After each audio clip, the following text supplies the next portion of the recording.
Msanii wa muziki wa Bongo Flava nchini Seif Shaban maarufu kama Matonya, taarifa zinasema kwamba tarehe 9 mwezi wa 4 mwaka 2026 alifikishwa mahakamani katika eneo la Shanzu, kaunti ya Mombasa nchini Kenya, akikabiliwa na shtaka la ubakaji.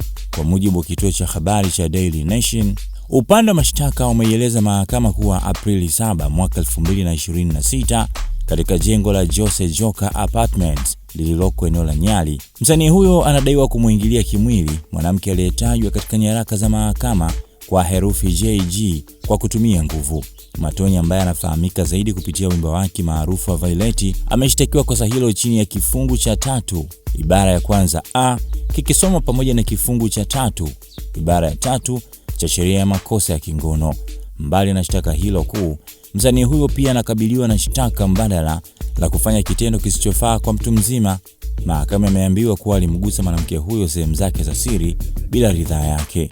Baada ya kusikiliza maelezo ya pande zote, mahakama imemruhusu mshtakiwa huyo kupewa dhamana kwa shilingi 500,000 za Kenya, sawa na shilingi milioni 10 za Tanzania, kwa sharti la kuwepo kwa mdhamini mmoja raia wa Kenya mwenye dhamana ya kiasi kama hicho. Sasa hicho kimemkuta msanii Matonya.